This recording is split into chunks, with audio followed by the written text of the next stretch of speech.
Viviana, ¿puedes escucharnos? And if I speak in English, can you listen in the Spanish channel?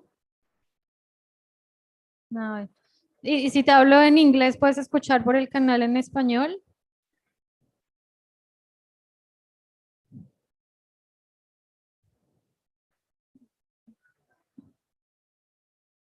Sí, Viviana, cuando hablo en inglés, ¿escuchas la traducción en español? Oh.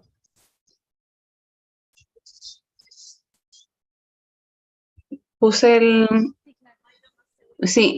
en interpretación español, que no hablo inglés. Ah, pero ya no está. Sí. Ah, no, Mayra no, perdón. No, Mayra no. Ah, pero ¿está Mayra aquí? Sí. Ah, bienvenida. Sí, sí, claro. Sí, claro. De sala, no sé. Pues Este. Sí, sí, señora. Ah. Acá está el primero. Ah, no, no, señora, este no es. No es ese. Di el mochil. No. Bueno, sí es este panel, pero no tenemos a Ángel, ni a Andrea, ni a Diel. Pero si Mayra está acá, va a ser bienvenida a participar. Mayra, por favor, bienvenida. Sí. Soberanía y sí, contra las industrias extractivas de la alimentación. So, thank you everyone for joining us. Mayra, por favor. So, my name is Milena Bernal. I work as coordinator of the campaign against unsustainable livestock production at Global Forest Coalition. I want to say thank you to you all who are following the panel today. We have a really, really great guests. So I just want to say thank you to you also for joining us. Also, thank you to Viviana, who is really in her mornings. Viviana is in Chile, and she will be participating, like all the panel online. So I hope you can also interact with Viviana for those people who are joining us online. And also thank you to Bobby, who is joining us also really early in the South of Dakota in the US. So thank you and welcome, Bobby. I want to just give the microphone today to our panelists to introduce yourself. Then I will give the time to Viviana and Bobby to also present themselves. So please, just 2 minutes to talk about who you are and what is the working you are doing now. So yes, Mayra will be speaking in Spanish, but I will try to help her as much as I can. Muy buenas tardes con todos y todas. Yo soy Mayra Macedo, soy del pueblo indígena Xihuilu, de Loreto, de Perú, de la Amazonía peruana. Mayra worked with the Xihuilo population in the Amazonian, Peruvian Amazon. De Onamiap. And she's working with the Onamiap in Peru. Gracias. Good afternoon, everyone. Good afternoon, everyone. My name is Ramina Paulette. I am the contact point for the Global South for Food at Corp. We are an international NGO that advocates for promoting indigenous vegetables to be served in these climate conferences through our campaign called Our Plants, Our Culture. But generally, Food at COP is also a campaign by itself that's advocating for climate-friendly foods to be served in the climate conferences and also to be included in policies that are being structured here in the COP27. I am also a climate activist representing Fridays for Future MAPA and Kisumu Environmental Champions. Thank you so much, Milena, for being here. Thank you, Ramina. Hello, good afternoon, everyone. I am Angel Flores. I'm the International External Affairs Manager at World Animal Protection. So I'm from the Philippines, a very climate vulnerable country, but I'm here today as part of World Animal Protection, really bringing our message of transforming our broken food systems and as well our other key priorities also to protect wildlife. And we're very happy to be here today. Thank you, Angel. Good afternoon. Poisho, I'm Kaptoyo Edna. I'm from Kenya, the Pokot Peoples. I am affiliated with Pawanka Fund, which is a global indigenous-led fund, and I'm in charge of grant making and partnership, but I also support other non-governmental indigenous organizations at local level as well as advisory support. Thank you, Edna. Viviana, do you want to introduce yourself, please? Buenas tardes a todos, a todas, a todes.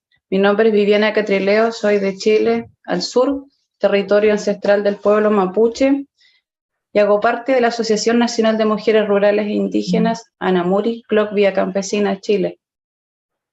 Gracias. Thank you, Viviana.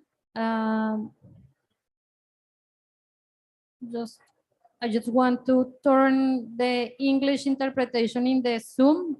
So just 1 second, please.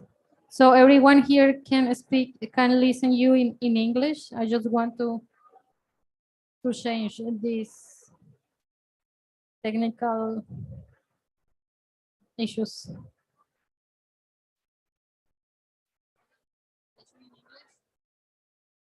Bobby, do you want please to introduce yourself? Can you hear me fine? Yes. Hamadakyapi, Chante washte nape chuzapi, Ianko shri machapi, Ianwaslaha he mataha. Good morning, friends and relatives. I greet you with a heartfelt handshake. My Lakota name is Comes Running Woman, and I'm from the Standing Rock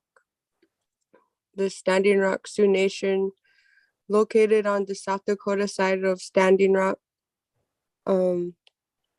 I'm here representing Seeding Sovereignty, a nonprofit, and also to bring awareness to our mini Wachoni, which means water is life.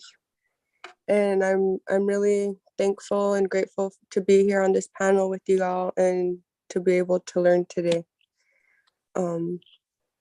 Yeah, Wopila Tanka, thank you. Thank you, Bobby. Just 1 second, please.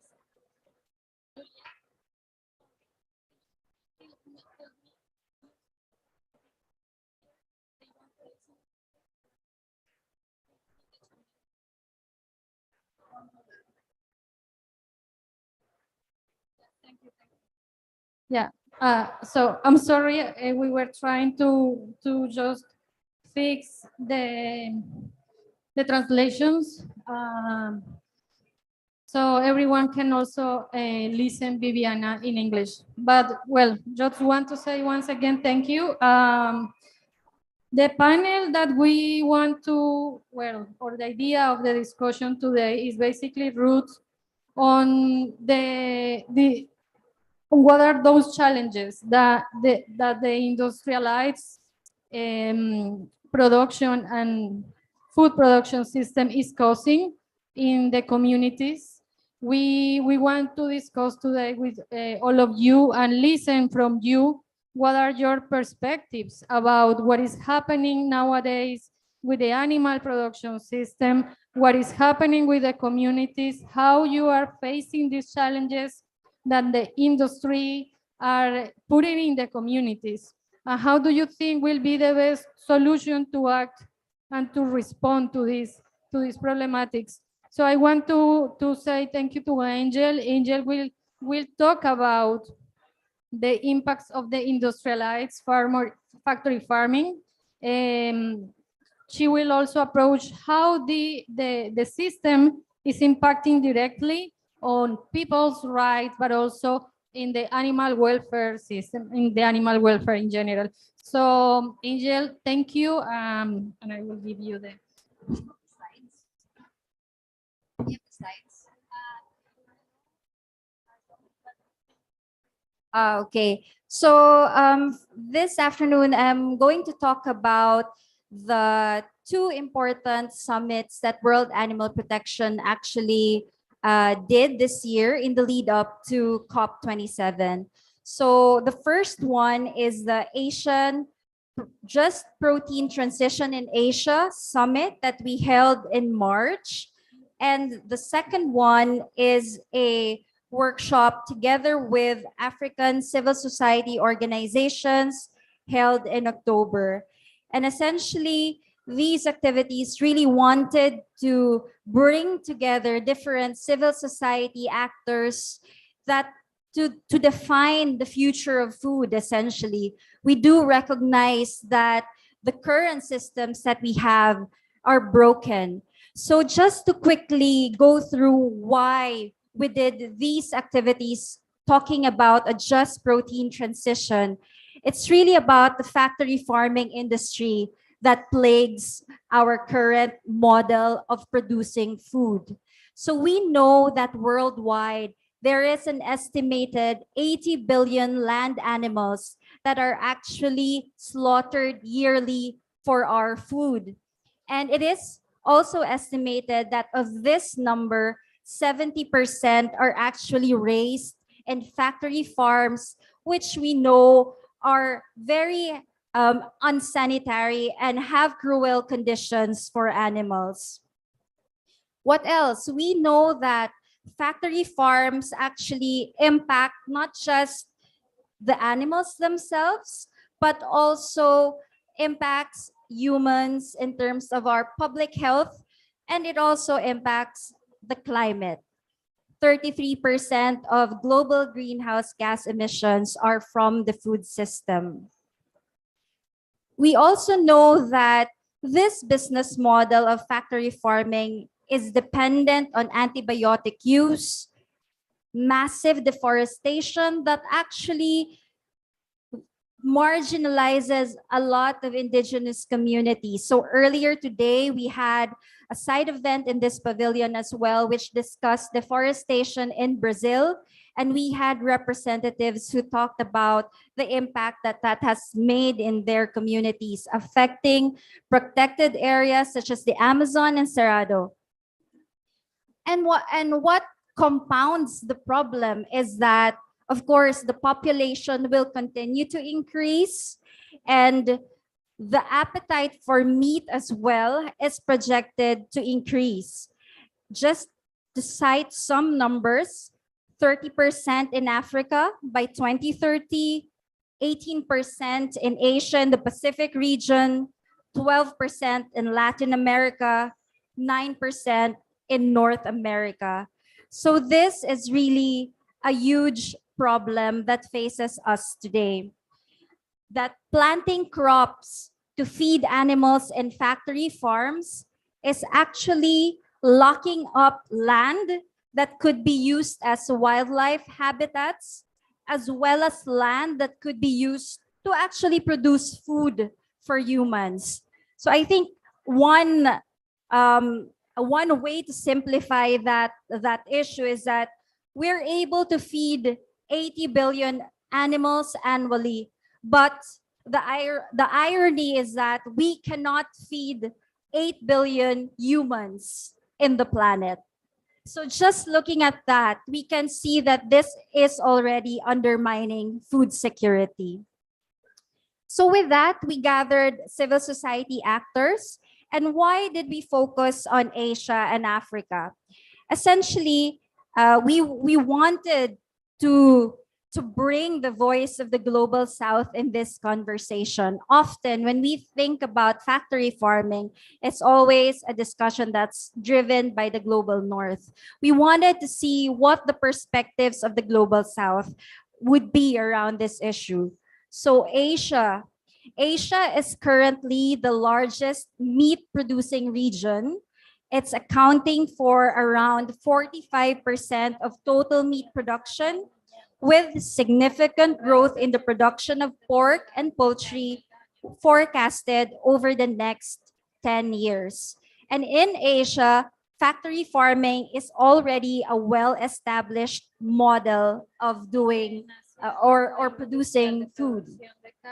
Africa, on the other hand, we know that it's home to one of like the poorest populations and vulnerable populations, and contributes very small, has a very small contribution when it comes to the global greenhouse gas emissions, and yet they experience the vulnerabilities that result from the irresponsible ways of production and consumption across the globe. And factory farming is not yet widespread, but we know that it is slowly expanding. So what's the call to action for us? No, in Asia, we were able to bring together 40 different organizations coming from different expertise. We had representatives from affected communities. We had representatives from the finance sector, civil society, health, and so on.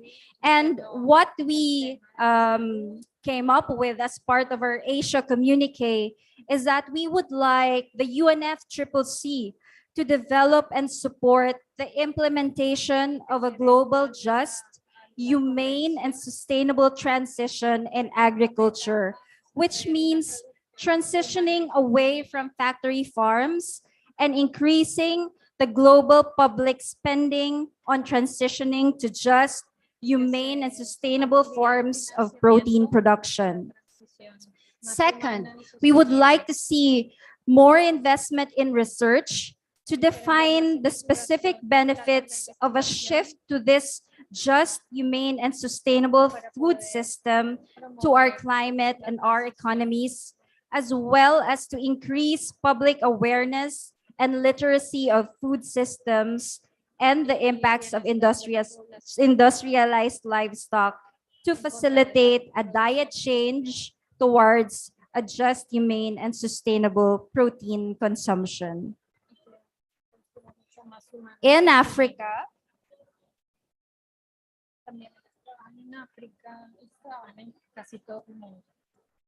in Asia, we also had a call to action for member countries.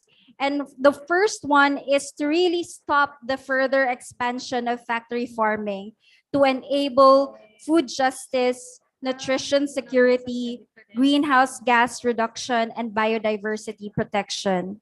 And second is to adopt the goal to have global animal protein production and consumption by 2040 to reverse the destructive impact of land use changes and deforestation caused by the global livestock and feed production. So in Africa, just to read out to you the joint statement, it's the need to transform food systems, a joint statement on the nexus between climate change and animal agriculture. So this statement outlines how Africa is vulnerable to climate change effects, how important are the local traditional systems that are built on the principles of nutrient circularity and agroecology. So we must recognize the critical role that African traditional food systems and small-scale farmers play in sustainable and climate-smart agriculture that provides food and protects our environment, ensuring a climate-safe future. Second, a very important point, that the global north must desist from exporting practices that are climate unfriendly, and African governments to discourage such entrenchment and instead promote inherent African traditional food systems that are built on principles of nutrient circularity and agroecology. Finally, the African civil society who signed up to this statement is calling on climate financiers to direct the financing to support just, sustainable, and humane proteins, and to boost the indigenous small-scale farmers that play a critical role in providing affordable food and livelihood to the local communities.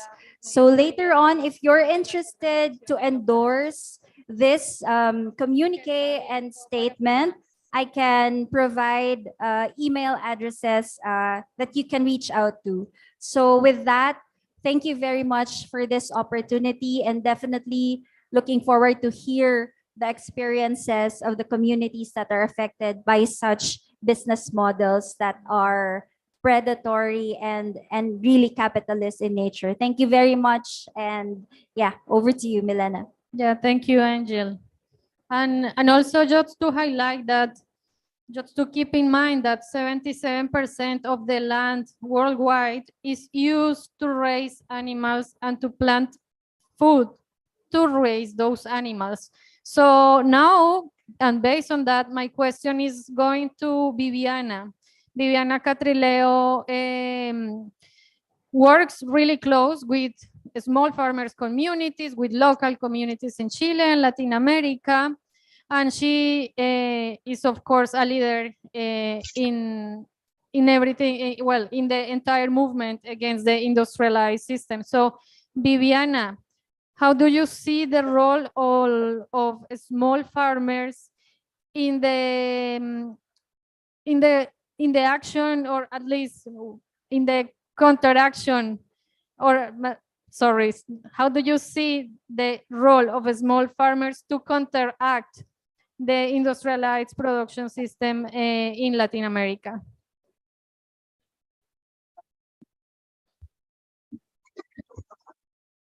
Bien, bueno, nosotros como organización en Chile, la ANAMURI, viene desarrollando un trabajo en torno a la agricultura familiar campesina y atendiendo también a la necesidad y la importancia que tiene el papel de las mujeres y las comunidades indígenas en enfriar el planeta. Y asumiendo que consecuencia de toda la industrialización, el planeta se ha ido calentando y las emisiones de gases de efecto invernadero vienen principalmente de la agricultura industrial y la ganadería. Entonces, en ese sentido, nuestras luchas van en dirección a poder volver a usar esas tierras que hoy día están siendo principalmente usadas y mal usadas también por la agroindustria, y que son las tierras fértiles que nos niegan a las comunidades campesinas y a los pueblos originarios para producir nuestros alimentos, para garantizar la seguridad y la soberanía alimentaria en los territorios y a nivel nacional. Nuestra ser parte desde la propuesta de producción como una alternativa al modelo capitalista, desde la agroecología, recuperando los saberes y los conocimientos ancestrales en la producción de los alimentos, pero al mismo tiempo las semillas nativas como parte de nuestra bandera de lucha y también parte de nuestros principios de lucha que se adscriben a la soberanía alimentaria. Entonces, nuestro quehacer no está exento de contradicciones con todo lo que tiene que ver con el modelo de desarrollo capitalista que busca privatizar la vida en general, privatizar las semillas, privatizar las aguas, como en el caso de nuestro país, que las aguas están privatizadas y que para la producción de nuestros alimentos las dificultades cada vez son mayores, aún más con toda la crisis climática provocada por la agroindustria y por el gran capital en toda su expresión en la alimentación y en la agricultura.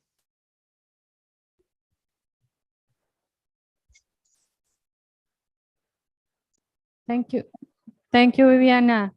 And also thank you, for raise one of the most important issues that many local communities needs to face, and basically is the pollution of natural resources. So we have been many cases in Latin America, in Chile, in Paraguay, in Mexico, how people needs to really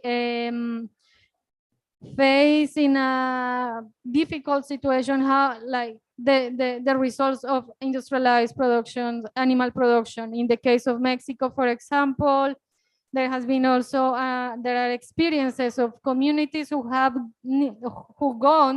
went to the constitutional courts asking for reparations because the companies that are developing process in Mexico, in the south of Mexico, also have been affected by the production of pork that is being raised to be export to Asia and to the US.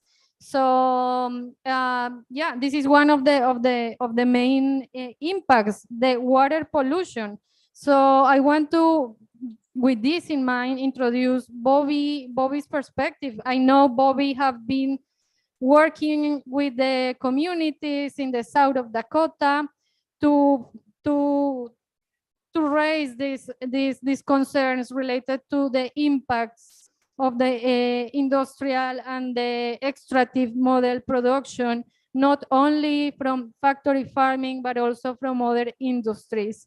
So Bobby, let us know, what have you learned through the process of fight against big corporations and fight against big extractive industries, and what we can take from your experience to just replicate this in the fight against the factory farming system? In South Dakota, we have pig and cow places where they butcher in the state, but from all the chemicals from what they're using creates a runoff, and it contaminates our underground water. And also these places are by low income marginalized communities, as well as the Native communities here in South Dakota too. And right now, because of this big industry that's going on and how it's causing climate change, there isn't enough berries or veggies that will grow to feed everyone right now. And it would be nearly impossible to feed our current population without it. So I think our biggest thing here is being affected by the climate change from everything. And in our culture, we see animals as their own being and their own spirit. So we always take that into consideration. And it's just like a domino effect and a ripple effect that what all of us are experiencing. And like even when I seen Melina recently at this past conference, we really learned a lot there. And one thing that kept with me from there is how they were talking about how animals had PTSD and generational trauma as well. And so that played into the question about my history with my people, the Lakota people. And they had slaughtered millions of buffalo at one point in the history so they could suppress us and put us in the systematic system that we're in today. And so I was just kind of telling my peers and colleagues that when I see buffaloes in like buffalo pastures today and they're all fenced in and stuff, that's kind of how I feel with my generational trauma, how we were put on reservations. So it's kind of, like I said, it's like a domino effect, a ripple effect from these big industries coming in, and it's mostly all for profit as well. Thank you, Bobby. And this is something that really matters nowadays. Now that we approach also the impacts in terms of culture, what the industries are causing to our cultures, to our people and the native people who really have a deep connections with animals. So we don't see animals as many people saw. We have different relations with animals. We have also different relations with the food. But of course, this is something that we need to consider when we ask for solutions. What kind of solutions we are providing?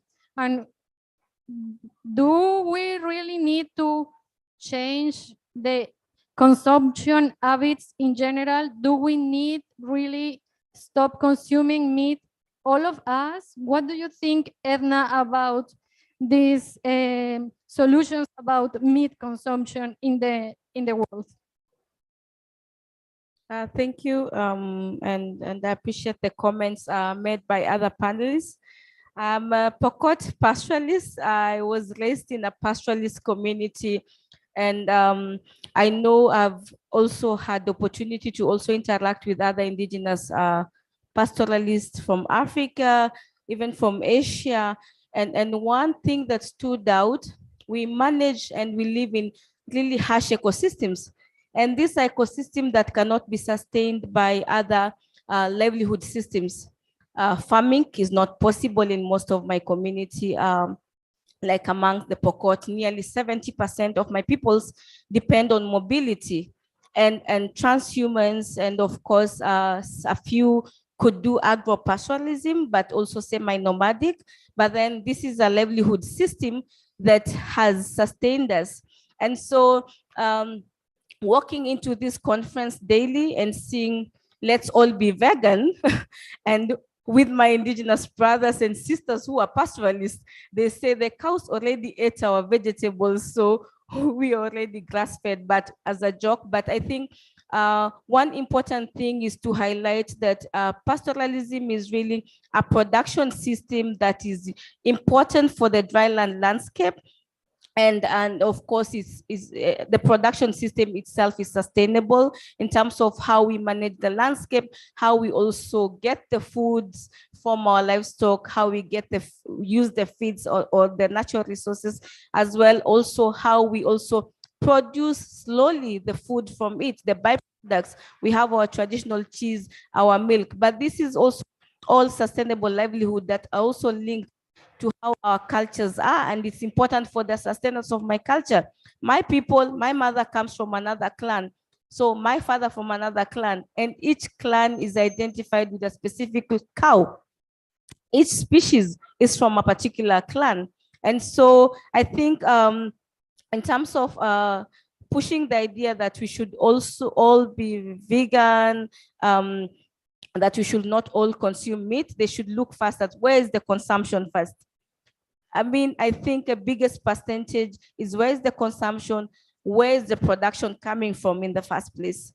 Because our livelihood system has shown that it's good for carbon capture, it's good for the resilience of the people, and in our mobility and the way we manage, because how pastoralism does its production depends on mobility, time, and space that allows regeneration of nature, that allows use of resources in a conscious way, that allows it to regenerate, that allows also us to share with different communities. My community doesn't have, we have boundaries, but it's administrative boundaries. So we are found in Kenya and Uganda. And we, with the Karamojong, we share resources. When times are tough in Kenya, when the heat is too much, we do not have pasture, we'll go to Uganda. And the same reciprocity is advanced to my people as well. And we advance it to Karamoja when times are hard. And so I think people should understand as well, pastoralism as well supports economy. Like in Kenya, it contributes to nearly 80% of the gross domestic product, but that is not acknowledged in our economy analysis, you know, and yet it gives a lot of, because it uses scarce resources, a bigger percentage for our population. We are less than 10% of the population in Kenya, but our production and the landscape we manage is nearly 70% of the drylands. So it's significant, a small population of indigenous people, but managing landscape that would otherwise not convert scarce resources into other productive uses and contribute to the economy. And so I think we should also change the narrative on how agendas are framed in terms of what production system, and she highlighted clearly, are good. And also it's important to know that it's good for soil fertility, because livestock manure and supports agriculture and also the fertility of the soil with the transhumans. I think also in terms of the SDGs as well, we contribute to a lot of the Sustainable Development Goals. Zero hunger, we also support life on land, and also eradicating poverty, because that is the livelihood system that communities are used to, and that is what is culturally appropriate to the communities.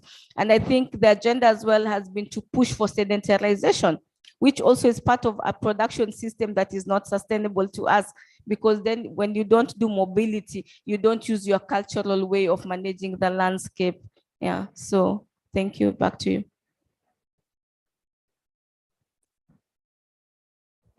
Thank you, Edna. And Edna takes a really important point at this point of the conversation, and is what kind of solutions we are providing, but where we are starting with the discussion.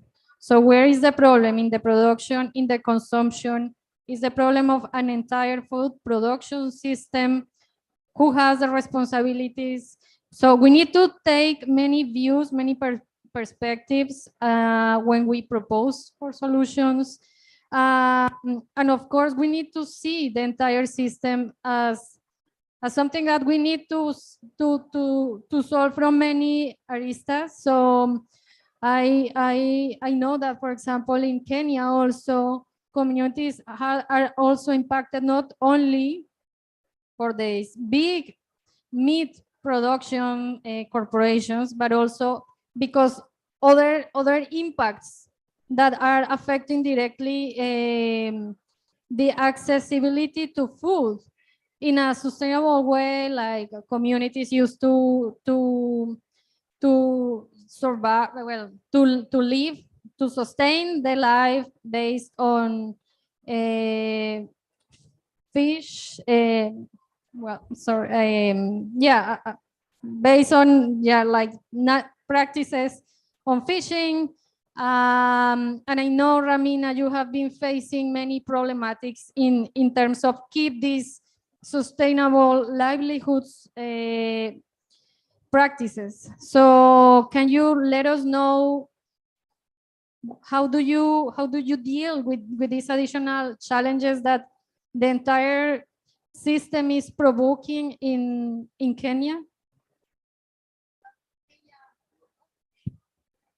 Well, for Kenya, like right now, we're trying to influence many people, especially the farmers, to quit or rather reduce the amount of fertilizers that they're using, because right now we are facing the heavy effects of the climate crisis, and that is also contributed mainly by our agricultural processes that we are taking.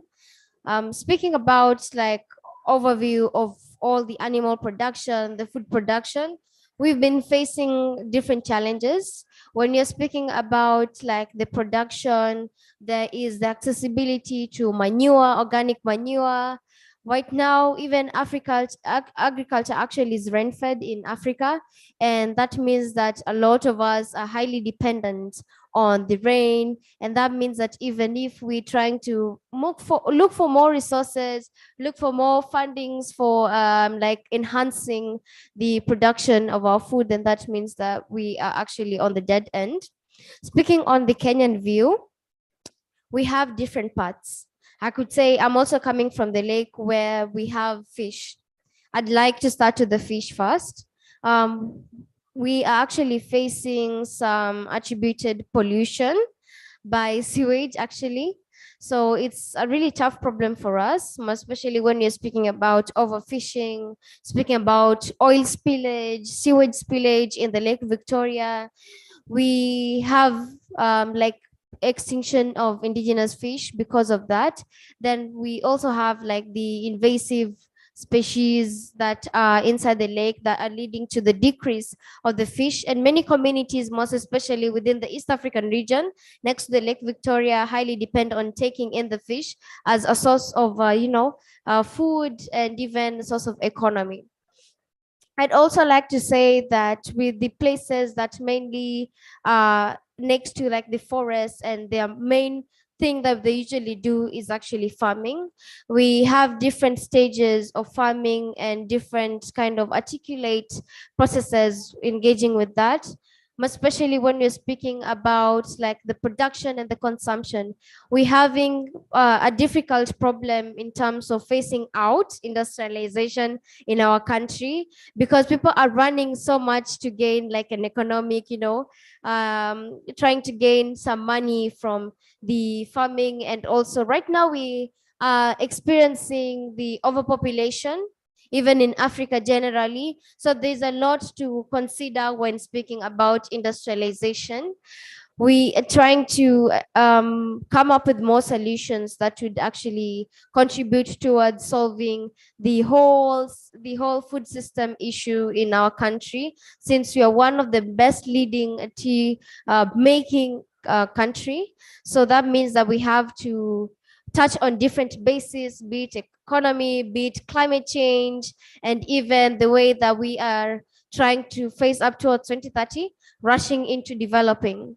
We all know over here the effects of like industrialization, the negative effects regarding climate change, regarding land pressure, especially with the soil degradation. And since most of the African lands are actually fertile, and that means that when we are trying to come up with different solutions, we have to know that we are trying to like boost our fertility of the soil, because we cannot just raise up to like have much more food rather than thinking about the soil itself. Will it be productive in the next coming years?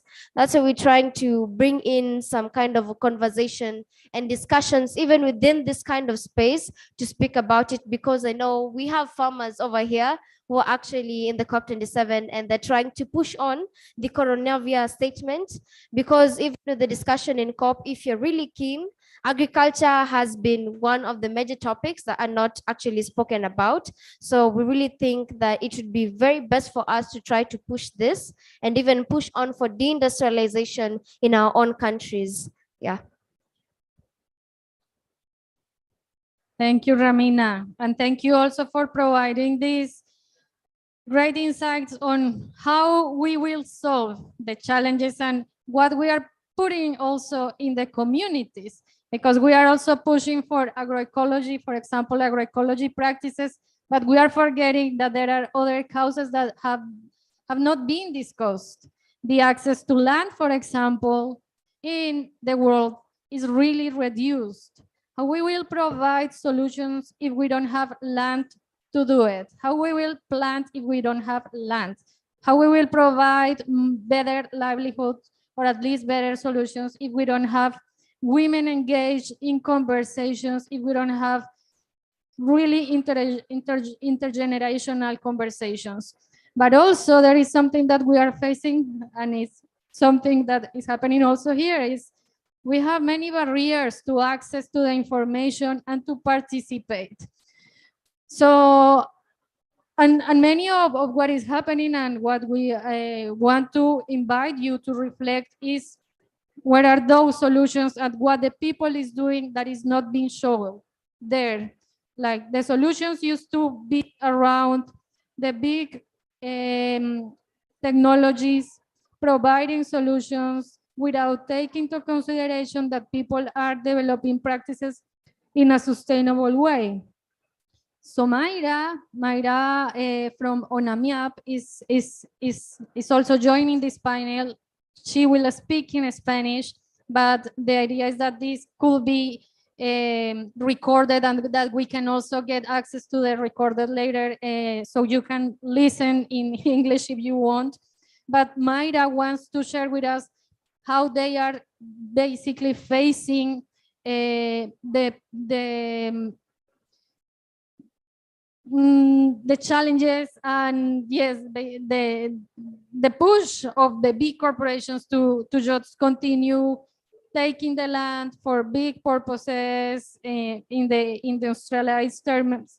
But there are solutions that needs to be listened. So, Mayra, ¿puedes contarnos acerca de estas prácticas de producción sostenible y cómo ustedes en ONAMIAP están organizándose para mantener un sistema de producción sostenible en el cual las mujeres ocupen un rol central como es debido? Bueno, así como las demás compañeras buscan una alimentación sostenible, una alimentación soberana, ¿no? Nosotras también desde nuestros territorios como pueblos indígenas, como mujeres indígenas, también buscamos recuperar esa soberanía alimentaria que hoy lo estamos perdiendo por el tema también del cambio climático, porque nuestros productos ya no crecen igual, ¿no? Ya no, el tiempo ya no está adecuado de acuerdo a nuestras épocas de cosecha. Así también influye mucho las actividades extractivas también. Hay mucha deforestación y entonces ya no podemos producir. Y también un tema muy importante es el tema de los embrios para la producción ganadera. Hay mucha deforestación por eso, ¿no? Y eso también incrementa que haya el cambio climático. Pero nosotras, ¿cómo lo estamos recuperando? Nosotras estamos volviendo a sembrar nuestra comida, nuestras semillas. ¿Cuál es la importancia de recuperar esas semillas ancestrales que nuestras abuelas nos han dejado? ¿No? Estamos en contra de las semillas transgénicas porque esos solo producen una sola vez y después mueren, ¿no? Entonces, en Perú existen los programas sociales de parte del Estado que brindan alimentación en los colegios, pero lo hacen con productos envasados, hot dog, por ejemplo, y esta comida no es adecuada a la zona donde nosotras estamos. Igualmente hacen proyectos de producción de biohuertos, pero nos llevan las semillas transgénicas, ¿no? Entonces, lo que nosotras teniendo nuestras propias semillas en nuestros huertos, en nuestros bosques, ¿cómo nos van a llevar otro producto que no se adapta también a la zona? Entonces, ahí tienen que aplicar químicos al suelo, contaminando, ¿no? Entonces, eso también hace que perdamos nuestra soberanía. ¿Y cómo nosotras la enfrentamos, no? Nosotras estamos proponiendo en los espacios de toma de decisión en el Estado que estos productos sean de acuerdo a nuestra zona, ¿no? Y también estamos reclamando cuando sacan leyes, por ejemplo, leyes de las semillas transgénicas para que se distribuyan sin ningún tipo de control. Estamos saliendo a protestar, ¿no? Por este tipo de leyes que afectan nuestros derechos también como mujeres y pueblos indígenas, porque necesitamos también dejar un territorio seguro a nuestros hijos y que encuentren alimentos ahí. Nosotros, en especial los amazónicos, nos alimentamos del bosque, ¿no? Nos alimentamos de ahí, del agua. El agua está contaminada también por hidrocarburos. Los pescados están contaminados y ¿no? Y nosotros tratamos de proteger el bosque, el territorio es nuestro mercado, no es como en la ciudad que vas a un supermercado, ¿no? Entonces, nosotros tratamos de protegerlo de esa manera. Bueno, eso les quería comentar con respecto a cómo nosotras venimos recuperando y la importancia de el rol de las mujeres, del cuidado de nuestras semillas. Gracias. Yeah, thank you, Mayra. So just to sum up some of the things that Mayra highlight that are also really common in the challenges that people need always used to face when big companies arrive to a territory. And it's also the breakdown, or basically they try to always break the traditional production systems in terms of seeds, in terms of animal genetics. We have seen that in the cases, for example, in Mexico, some companies has also tried to end the native like the native or the original genetics of the porks, just to implement a new habit of consumption of the pork, of the meat that is being produced by the company. So this is happening not only with the seeds, this is happening also with the meat, this is happening also with the land, with the plants, with the genetics of animals and plants. And just to make a close remark, I want to ask to Viviana, in Chile, we know that you are facing also many problematics in terms of access to land and also access to, or at least to keep the seed sovereignty in the territory. So Viviana, can you share with us, just to close the panel after some small comments, what do you want to highlight and that we can keep in mind Sí. in terms of the fight against the industrial production? Sí, muchas gracias, Milena. Sí, para nosotras nuestra campaña es permanente en torno a la defensa de la semilla y también por la tierra, el agua y la soberanía alimentaria. Y en ese marco desarrollamos múltiples acciones como organización nacional y articulada con otras organizaciones campesinas y en la búsqueda de que la producción campesina, la agroecología, el conocimiento ancestral centrado en el rescate de las semillas, también tenga un papel y una posición en la política pública nacional. Y en eso nosotros estamos en permanente acción, pero también entendemos de que la problemática de fondo tiene que ver con cómo desde lo central en la estructura del Estado y más allá en el papel que cumplen y que obedecen a la presión internacional de las corporaciones, un poco se revierte la situación que vivimos las comunidades campesinas y de pueblos originarios en torno al acceso a la tierra. Hoy día nosotros decimos de que para nuestra realidad campesina urge la restitución de la tierra, urge una reforma agraria en donde los campesinos y los pueblos indígenas vuelvan a tener la tierra para producir el alimento. ¿Qué es lo que nos está pasando hoy día? Que cada vez más se agudiza la descampesinización. Cada día más son los campesinos, los pueblos indígenas que tienen que emigrar de sus comunidades campesinas indígenas a la urbe, a buscar otra forma de supervivencia, porque el sistema industrial nos viene cada vez arrinconando más, nos viene sacando de nuestros lugares, de nuestras comunidades, y porque nos vamos quedando sin agua a causa de todos los monocultivos que obedecen a una propuesta más industrializada de producción. Cerró mi cámara, pero es un problema del computador.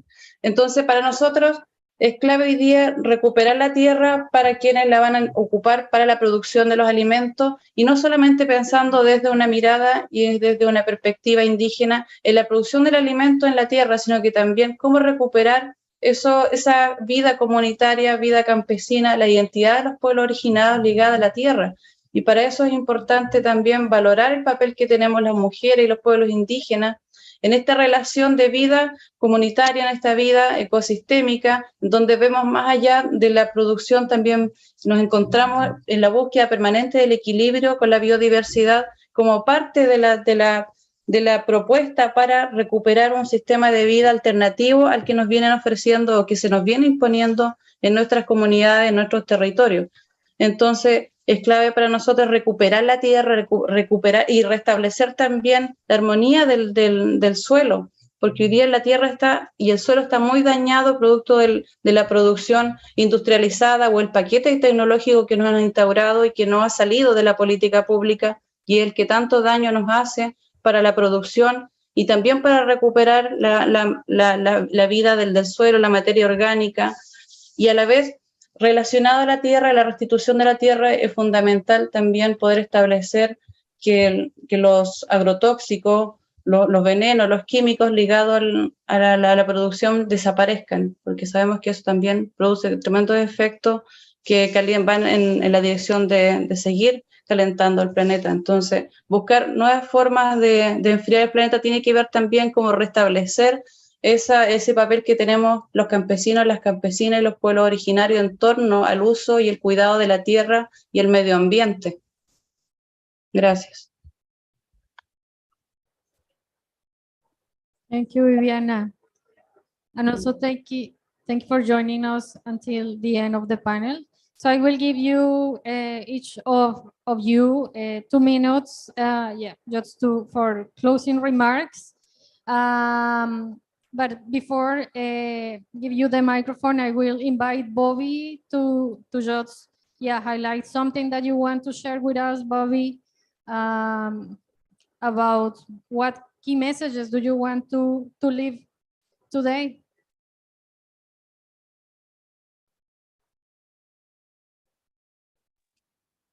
Hello, can you hear me fine?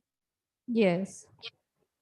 The message I would just like to leave today, and thank you for all your education from all your guys' homes all over the world. I really appreciate this information you're sharing. One thing I would like to remind everyone is to keep standing up for our water. In our culture, our water is like one of our first medicines, and obviously as a mother, our babies are grown from water, and also that affects, like, you know, the animals, the plants, the air, everything, the whole environment. And I really hope one day we can get back to where we was. I mean, it's really hard nowadays too. Also, there was something else I needed to say. Let me come back to me, Melina. Yes, for sure, Bobby. Thank you. Edna.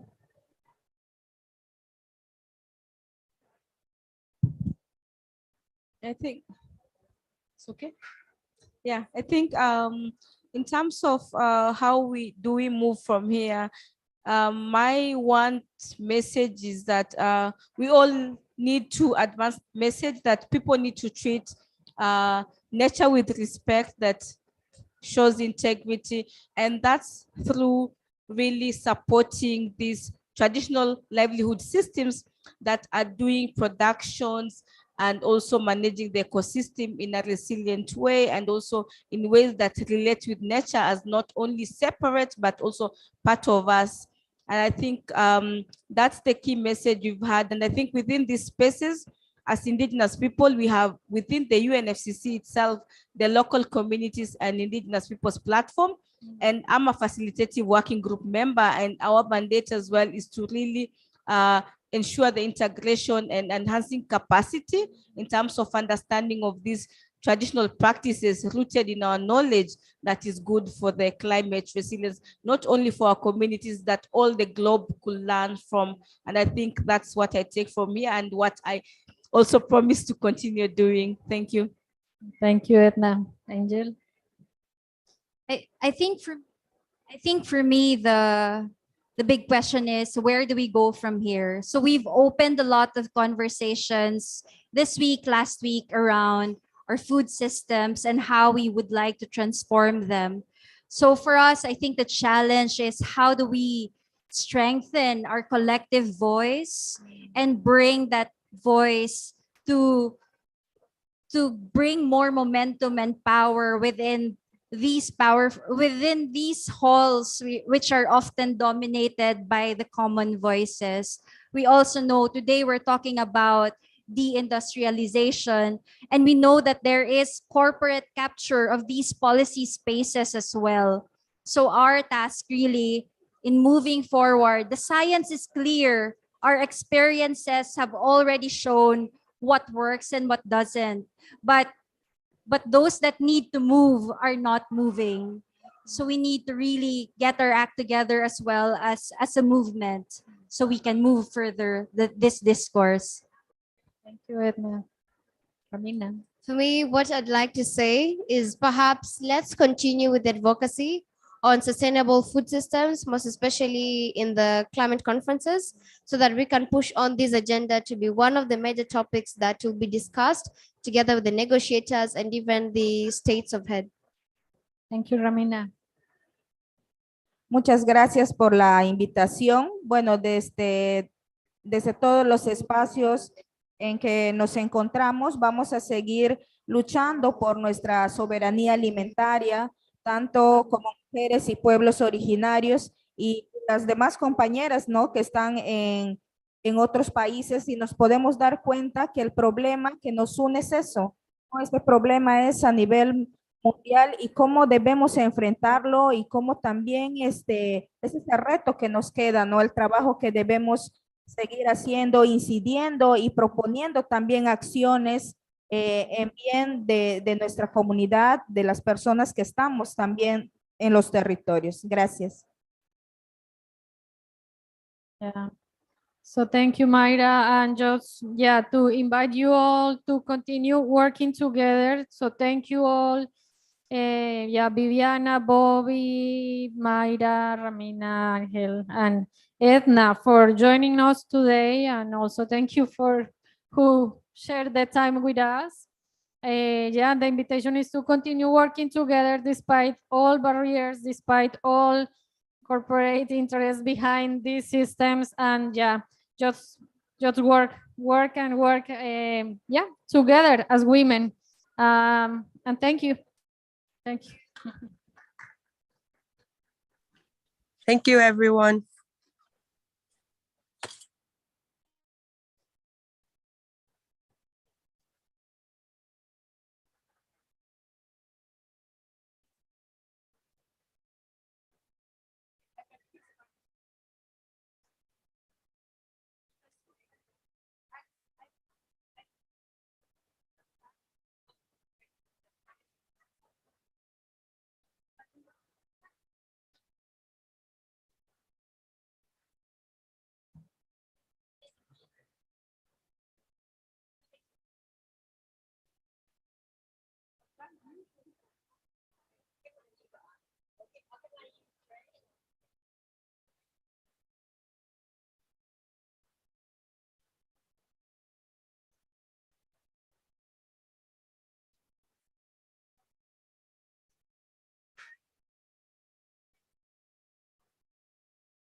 Check.